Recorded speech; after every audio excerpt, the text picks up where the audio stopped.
Council సమావేశం జరిగింది. దాంట్లో గౌరవ కౌన్సిలర్లు ఏదైతే మాకు 40 కోట్ల ఫండ్ జనరల్ ఫండ్ ఉంది దానికి కావాలని ఇప్పుడు ప్రజెంట్ ఎమ్మెల్యే గారు ఎక్స్ అఫిషియోగా ఫస్ట్ ఎలెక్ట్ అయినప్పుడు మున్సిపాలిటీకి వస్తే ఆ రోజు మాట్లాడినప్పుడు గౌరవ కౌన్సిలర్లు అడిగారు, మాది 40 కోట్ల జనరల్ ఫండ్ బ్లాక్ అయిపోయింది, దాన్ని రిలీజ్ చేయించండి, అభివృద్ధి చేసుకోవడానికి ప్రతి వార్డులో ఉన్న ఏవైతే సమస్యలు ఉన్నాయో వాటిని కౌన్సిలర్ ఆదేశాల మేరకు క్లియర్ చేయడానికి వీలుగా ఉంటుంది అని అడిగితే ఆ రోజు 40 కోట్లు ఏంది 400 కోట్ల వరకు నేను తెస్తాను, అందరూ కలిసి పార్టీలకు అతీతంగా మనం అభివృద్ధి చేద్దాము అని మాట్లాడినారు. ఓకే, దానికి మేము సమ్మతిస్తున్నాం, చేయాలనే ఉద్దేశంతోనే మేము కూడా దానికి ఓకే చేసినాం. ఈరోజు ఏం మాట్లాడినాడు నిన్న దాని గురించే ఆ రోజు 22వ తేదీ కౌన్సిల్ మీట్లో అడిగారు, మీరు తెస్తామన్నారు కదండి ఎమ్మెల్యే గారు 400 కోట్లు, దాన్ని తీసుకొస్తే మాకుండే కాల వ్యవధిలో మేము మా వాళ్ళకి చెప్పుకోవడానికి వీలుగా ఉంటుంది అని అడిగాం. అంత తప్పితే ఎక్కడ ఏది కానీ ఎలాంటి ఇది లేకుండా అడిగాం తప్పితే మీరు దాన్ని ఈరోజు ఒక దీంట్లో తీసుకొచ్చి నిన్న మాట్లాడతారు, కౌన్సిల్కి సిగ్గుంది అసలు అంటారు. అసలు ఏంటండి ఇది మాట్లాడము? మేమేమన్నా ఎక్కడైనా తప్పుగా మాట్లాడామా? మా కౌన్సిలర్లు ఏమైనా తప్పుగా మాట్లాడారా? 400 కోట్లు తెస్తామన్నారు, ఎప్పుడు తెస్తారని అడిగారు, దానికి సమాధానం చెప్పండి. అంతేగాని సిగ్గుందా అంటే ఎందుకండి? అంటే కరోనా టైంలో మాకు సీట్లు ఇస్తారో లేదో కూడా తెలియదు, కానీ 2 ఇయర్స్ సొంతగా డబ్బులతో ఖర్చు పెట్టుకొని ఆ రోజు పార్టీలు చూడలేదే ఎవరు, ప్రతి ఇంటికి ఎవరు చావు బతుకుల్లో ఉన్నారో వాళ్ళకందరికీ సేవ చేస్తూ పోయినాం. తర్వాత మాకు టికెట్లు వచ్చాయి, ఎవరికి ఇచ్చినారో వాళ్ళు తీసుకున్నారు, లేని వాళ్ళు లేదు. కానీ ఆ రోజు దాన్ని ఎక్స్పెక్ట్ చేసి చేయలేదు. అంత చేస్తే వచ్చిన తర్వాత ఒక ఎర్ర నయా పైసా కూడా ఏ కౌన్సిలరు ఎక్స్పెక్ట్ చేయలేదు ఈ రోజు వరకు. మీరు కావాలంటే ఎక్కడైనా రండి, కనీసం మా జగన్ ఇండ్లు ఒక్కొక్క కౌన్సిలరు దగ్గర 100 నుండి 200 ఇండ్లు ఒక్కొక్క వార్డులో శాంక్షన్ చేశారు. ఎక్కడైతే నీడ్ ఉన్నాయో ఆ వార్డులో శాంక్షన్ చేయించి వాళ్ళకి ఇవ్వడం జరిగింది. దాంట్లో కూడా మా కౌన్సిలర్లకంటూ ఒక్కటి తీసుకోలేదు. అంత నిస్వార్థంగా చేసిన దానిక ఈరోజు సిగ్గు లేకుండా మిమ్మల్ని ఊరు బహిష్కరణ చేయాలని మాట్లాడుతున్నారు. 40 కోట్లకి మేము అడిగిన దానికి మీరు 400 కోట్లకి దానికి పొంతనేమన్నా ఉందా? మీరంటారు కౌన్సిల్ హాల్కి సున్నం కొట్టుకోలేరు అంటారు. మేము సున్నం కొట్టుకోవాలంటే మేము సిఆర్ చేసినటి వాటికి ఈరోజు మీరు టెంకాయ కొడతా ఉండేది. సున్నం కొట్టుకోవడానికి మాకు పెద్ద విషయం ఏం కాదు. సిఆర్లు చేసుకోవడము, బిల్లులు పెట్టుకొని తీసుకోవడము, దానికోసం మేము చేయట్లేదు. ప్రజల ధనం ఇది. ప్రతి ఒక్క రూపాయి నయా పైసా అయినా ప్రజలు పలు విధాలుగా కట్టిన ట్యాక్స్లు ఇవి.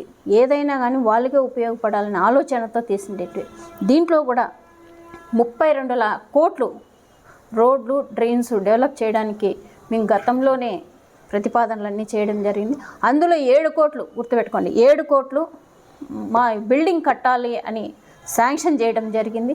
దాన్ని సైటుకు కూడా ఇది చేయడం, కొన్ని అనివార్య కారణాల వల్ల అది ఆగిపోయింది. దానివల్ల ఎప్పుడైనా శాంక్షన్ అవ్వచ్చు, దాన్ని కట్టుకొని కొత్త బిల్డింగ్లో ఉన్న ఆలోచనతో దీన్ని దుర్వినియోగం కాకూడదని ఫండ్స్ని మేము ఆపామే తప్పే సున్నం కట్టుకోవడమో, కలర్లు వేసుకోమో, ఆర్ట్ వేసుకొని మేము అభివృద్ధి చేసినామని మున్సిపాలిటీ బిల్డింగ్ వేసేస్తే కాదు, గొప్ప కాదండి.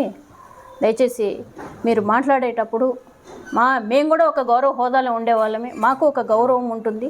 దాన్ని మేము ఎట్లయితే మీకు గౌరవం ఇస్తామో ఆ గౌరవాన్ని మాకు కూడా ఇవ్వాలని మేము కోరుకుంటున్నాము.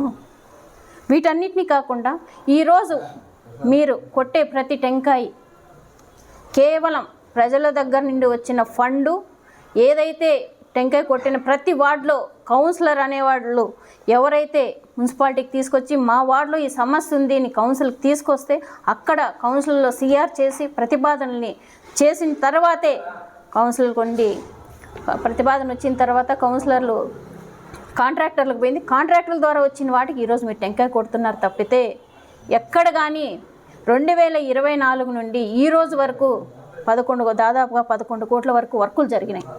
దాంట్లో 3 కోట్ల వరకు మనం ఫండ్స్ కూడా ఇవి రిలీజ్ చేయడం అయింది, వాళ్ళకి ఇచ్చేయడం జరిగింది. ఇంతనే జరిగిండేది, అంతకు మించి జరగలేదు.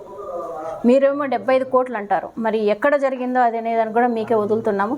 అది కూడా మాకు అందరికీ చెప్తే మేము కూడా సంతోషిస్తాము. ఏ వార్డులో ఏమేమి వర్కులు ఎన్ని కోట్లు జరిగినాయి అనేది కూడా మా కౌన్సిలర్లు ఇక్కడ ఉన్నారు, ఆ స్టేట్మెంట్ కూడా మీరు ఇస్తే బాగుంటుంది. ఇంకా పోతే కదిరి రోడ్డు డ్రైన్ ఇందాక అక్క చెప్పాను.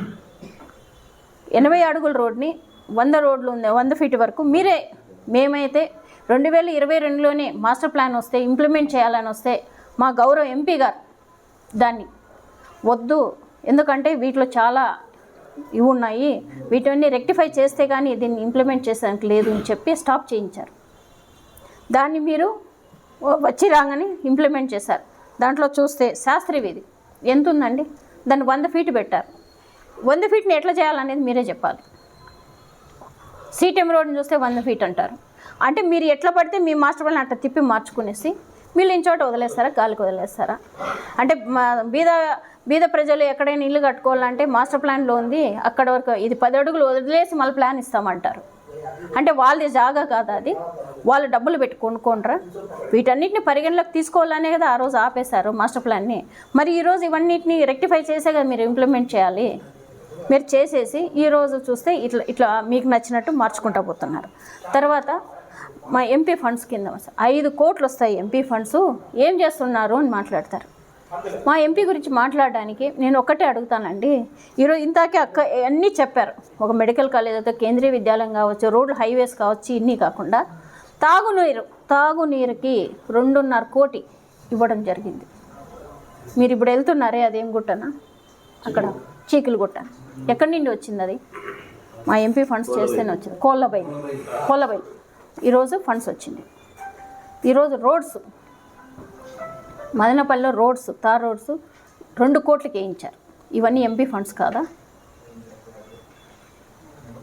ఆ రోజు కరోనా అప్పుడు మీరంతా ఏమైపోయారు?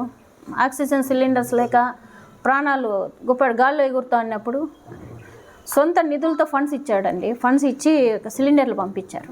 మరి అప్పుడంతా వీళ్ళంతా ఏమైపోయారు? ఇదంతా ఏమైపోయింది? మరి ఈరోజేమో ఇవన్నీ మాట్లాడుతున్నారు. ఎక్కడ కానీ టెంకాయ కొట్టినా, ప్రోటోకాల్ లేకపోయినా, మీరు బోర్డులు ఏం పెట్టుకుంటున్నా మాకు అన్నీ తెలుసు. గౌరవ అతిథులు ఎవరండి? అతిథులు మీరు అతిథులుగా రావాలి. చైర్పర్సన్ జనరల్ ఫండ్ నుండి నిధులు పెడితే చైర్పర్సన్, కౌన్సిలరు, వార్డు వీళ్ళు వైస్ చైర్మన్లు మీరు అతిథులుగా వస్తారు. కానీ మీరే ఇంప్లిమెంట్ చేస్తున్నట్టు మేమేమి గెస్టులుగా పెట్టి ఫండ్స్ మీద అయినట్టు బోర్డులు వేసాం. కానీ మేమేం మాట్లాడట్లేదు. మాకు ఇప్పుడే చెప్పింది దద్దమ్ములు అంటుంది. అదే మేము ఎందుకంటే ప్రశ్నించట్లేదు. ఇక్కడ అభివృద్ధి పోనీలే, అభివృద్ధి జరగాలి అంతే తప్పితే వేరేది మాకొద్దు, ఇవన్నీ మాట్లాడేది అవసరం లేదు అనే ఆలోచనతో ప్రజలకు మంచి జరగాలని పోయినాం. కానీ మీరు వాటిని కూడా ఈరోజు పరిగణలోకి తీసుకోవట్లేదు. ఇలా చెప్పుకుంటూ పోతే ఎన్నో ఉన్నాయండి. కానీ వీటన్నిటి గురించి మేము మాట్లాడలేదు. కేవలం అభివృద్ధి కోసము మీరు తెస్తానన్న 400 కోట్లు మాత్రమే అడిగాం. మీరు కావాలంటే పదే చూడండి, కౌన్సిల్ మీట్లో 400 కోట్లు తెస్తామన్నారు కదా, దాన్ని ఏమైందని అడిగాం. దానికి ఒక్కదానికి సమాధానం చెప్పండి, అంతవరకే. ఇవన్నిటి మేము మాట్లాడలేదు. మేము ఎక్కడ ఏ కౌన్సిలర్ అగౌరవపరిచే అవసరం లేదు. ఎక్కడ మేము ఎలాంటి అవినీతి జరగలేదు. ఏ చిట్టా అయినా ఇప్పండి, ఎక్కడైనా ఇప్పండి, మేము కూడా సిద్ధంగానే ఉండాం. ఎందుకంటే 20 పైసా అయించి ఎక్కడ మేము ఎవరు ఇది చేయలేదు. మేము కూడా మీరు ఎంతగా చెప్తారో మేము అంతకు 2 అంతలు సిద్ధంగానే ఈరోజు ఉన్నాం. కాబట్టి ప్రతి ఒక్కరిని గౌరవం ఇచ్చిపుచ్చుకోవాలే కానీ ఏదంటే అది మాట్లాడడం పద్ధతి కాదనేది కూడా నేను వినవించుకుంటున్నాను.